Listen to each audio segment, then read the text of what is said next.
Welcome to Aman classes. दोस्तों, Aman classes के YouTube channel पर आपका स्वागत है। प्यारे दोस्तों, कैसे हैं आप सभी।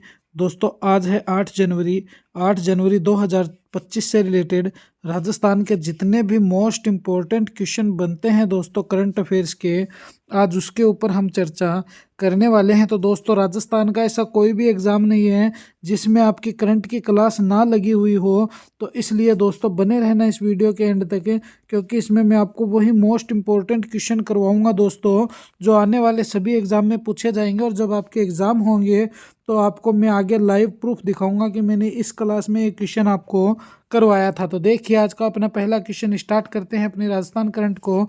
और दोस्तों, पीडीएफ के लिए डिस्क्रिप्शन में टेलीग्राम का लिंक दिया हुआ है। दोस्तों, टेलीग्राम को ज़्यादा से ज़्यादा ज्वाइन कर लेना, क्योंकि वहाँ पर दोस्तों रोज़ पीडीएफ अपलोड करता हूँ। चलिए तो स्टार्ट करते हैं। इससे पहले जितने भी साथी चैनल पर नए हैं वो चैनल को ज़्यादा से ज़्यादा लाइक शेयर सब्सक्राइब कर दियो और बेल आइकन को प्रेस कर देना।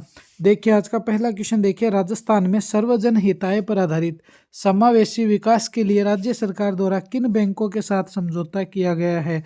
तो राजस्थान सरकार ने किन बैंकों के लिए किन बैंकों के साथ समझौता किया है, किसके लिए। तो समावेशी विकास के लिए, राजस्थान के बुनियादी ढांचे के विकास के लिए कौन सी बैंकें हैं जिनके साथ एग्रीमेंट हुआ है। तो देखिए, कौन सी बैंकें हैं। Bank of Baroda, bank of India, HDFC bank, Kotak Mahindra bank, bank of Maharashtra, bank of Baroda, Punjab national bank और बड़ौदा राजस्थान क्षेत्रीय ग्रामीण बैंक। तो दोस्तों, राजस्थान सरकार ने जो समझौता किया है वो किया है बैंक ऑफ महाराष्ट्र और बैंक ऑफ बड़ौदा के साथ। क्या है ये समझौता, क्यों किया गया है, पूरी डिटेल पर चर्चा करते हैं दोस्तों हम इसके फैक्ट्स पर। तो देखिए, राजस्थान सरकार की अमृत कालखंड विकसित राजस्थान 2047 योजना है। ये क्या है, अमृत कालखंड विकसित राजस्थान 2047 योजना है। इसका लक्ष्य क्या रखा गया है दोस्तों। राजस्थान में बुनियादी ढांचे का विकास करना तथा राजस्थान की अर्थव्यवस्था को 350 बिलियन डॉलर तक पहुंचाने का दोस्तों इसमें लक्ष्य रखा गया है। मतलब कि सरकार ने क्या लक्ष्य रखा है कि हम राजस्थान की अर्थव्यवस्था को 350 बिलियन डॉलर तक बढ़ा देंगे और 2047 तक राजस्थान की अर्थव्यवस्था में काफ़ी सुधार कर देंगे। और देखिए, अगले 5 वर्षों तक की यह योजना सर्वजन हिताय आधारित समावेशी विकास पर दोस्तों क्या करेगी, केंद्रित करेगी। आगे देखिए, इसमें समझौता किन किन के मध्य हुआ है। तो देखिए, ये जो बैंक ऑफ महाराष्ट्र है ये क्या करेगी, प्रतिवर्ष राजस्थान सरकार को 10,000 करोड़ रुपए का क्या देगी दोस्तों, ऋण देगी। मतलब कि दोस्तों लोन देगी, कितने का देगी, प्रतिवर्ष 10,000 करोड़ रुपए तो देगी। कौन, बैंक ऑफ महाराष्ट्र। और बैंक ऑफ बड़ौदा दोस्तों 2030 तक, कब तक, 2030 तक ये बात ना ध्यान में पक्को रखियो, 20,000 करोड़ रुपए का जो क्या है ऋण देगी। कब तक, 2030 तक, हर साल। तो बैंक ऑफ महाराष्ट्र क्या देगी, 10,000 करोड़ रुपए देगी। क्या देगी, 10,000 करोड़। मगर दोस्तों बैंक ऑफ बड़ौदा तो सीधे ही 20,000 करोड़ देगी, वो भी 2030 तक। आगे देखिए, इन पैसों का गवर्नमेंट क्या उपयोग करेगी। तो इन पैसों का उपयोग बिजली और नवीनीकरण ऊर्जा में तथा सड़क, पेयजल, स्वच्छता और अन्य बुनियादी ढांचे की दोस्तों क्या करने के लिए, विकास करने के लिए किया जाएगा। क्वेश्चन नंबर 2 देखिए।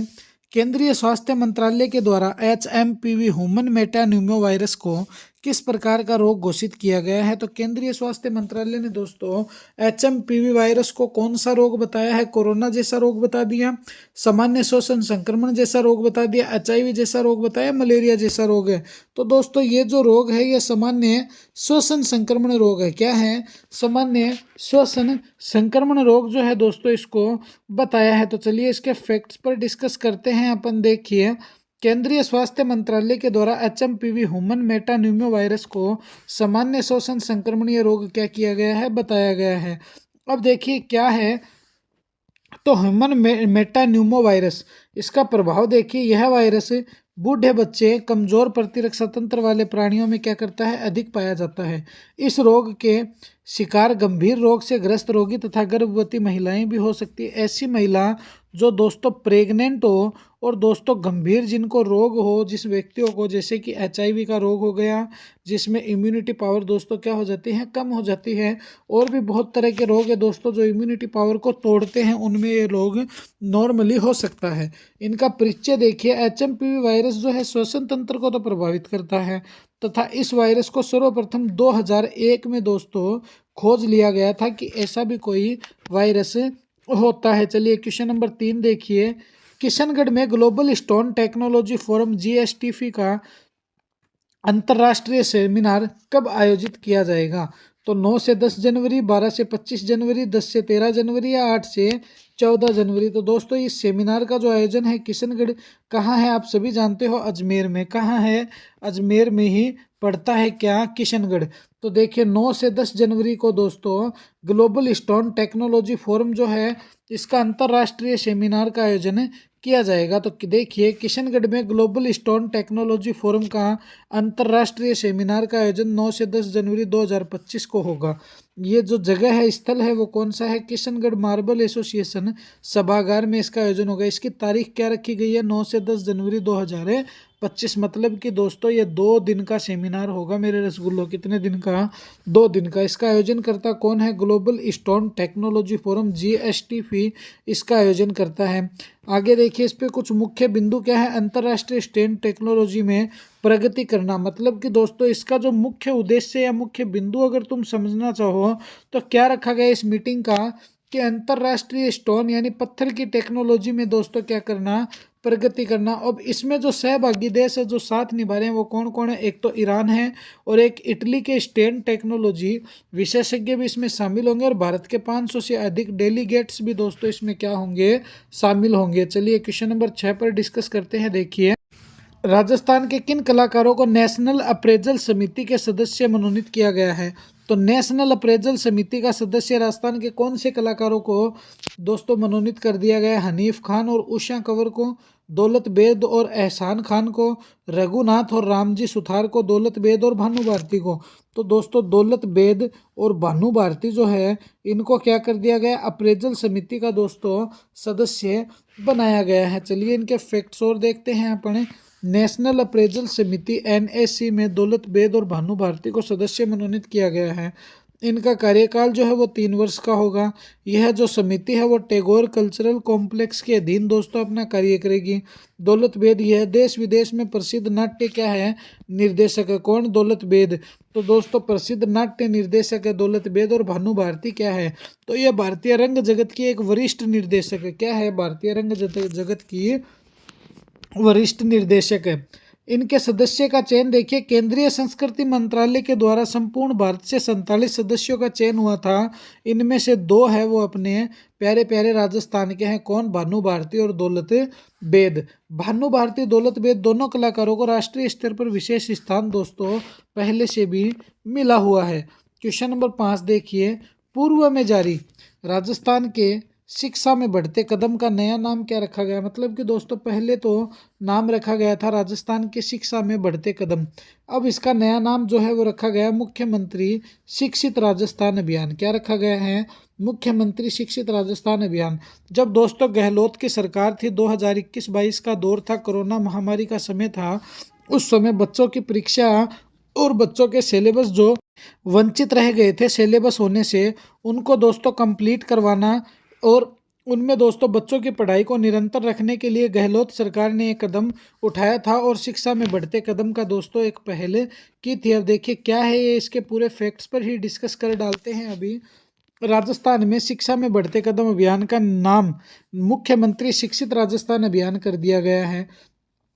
कोई दिक्कत नहीं है। कोरोना महामारी के कारण बच्चों की पढ़ाई को पूरा करवाने के लिए शिक्षा सत्र 22-23 में कक्षा 1 से 8 तक के विद्यार्थियों के लिए 11 जुलाई 2022 को राजस्थान के तत्कालीन मुख्यमंत्री अशोक गहलोत ने राजस्थान के स्कूली छात्रों को कोरोना काल में हो रही पढ़ाई के नुकसान को पूरा करने के लिए रेमिडेशन कार्यक्रम राजस्थान के शिक्षा में बढ़ते कदम कार्यक्रम अभियान की क्या कर डाली दोस्तों?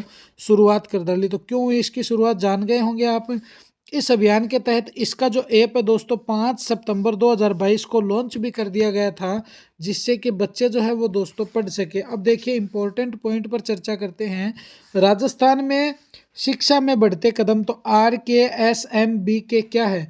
इसके द्वारा आर्टिफिशियल इंटेलिजेंस, आप सभी जानते हो दोस्तों अभी टेक्नोलॉजी का ज़माना है, AI चल रहा है, अर्थात AI के द्वारा 1.35 करोड़ OCR सीट से परिणाम प्राप्त में राजस्थान के शिक्षा विभाग ने विश्व रिकॉर्ड भी बनाया था। उस समय के तत्कालीन शिक्षा मंत्री डॉक्टर बी.डी. कल्ला को वर्ल्ड बुक ऑफ रिकॉर्ड के प्रतिनिधि द्वारा प्रमाण पत्र भी प्रदान किया गया था।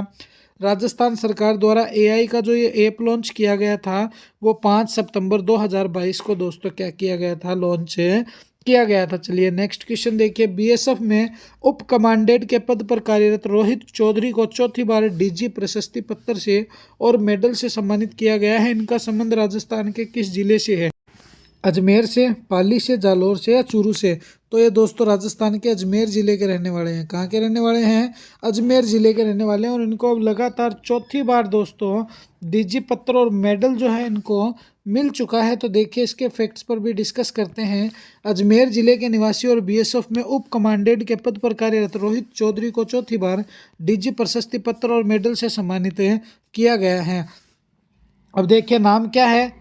नाम है इनका रोहित चौधरी। इनका जिला कौन सा है? तो दोस्तों अजमेर। इनका पद क्या है? उप कमांडेंट में बीएसएफ के पद पर, बीएसएफ में उप कमांडेंट के पद पर कार्यरत है। इनकी ड्यूटी क्या है? वर्तमान में त्रिपुरा में दोस्तों बॉर्डर सिक्योरिटी फोर्स बीएसएफ में दोस्तों उप कमांडेंट है। इनका सम्मान चौथी बार मेडल और प्रशस्ति पत्र से इनको सम्मानित किया जाएगा। कारण क्या है दोस्तों इनको सम्मानित करने का? लोकसभा और राज्यसभा के चुनाव को इन्होंने शांतिपूर्ण हेतु करवाया था, इसलिए इनको सम्मानित किया जाएगा। तो ये थी दोस्तों आज की अपनी राजस्थान करंट की मोस्ट इंपॉर्टेंट क्लास। कैसी लगी ये क्लास मुझे कमेंट में ज़रूर बताना। और मेरे प्यारे दोस्तों अपने इस परिवार को दबा के लाइक शेयर सब्सक्राइब कर देना और बेल आइकन को प्रेस कर लेना, जिससे कि आपको रोज़ इनका नोटिफिकेशन मिलता रहे। तो मिलेंगे इसी तरह एक और नेक्स्ट वीडियो में। जय हिंद, जय भारत प्यारे साथियों।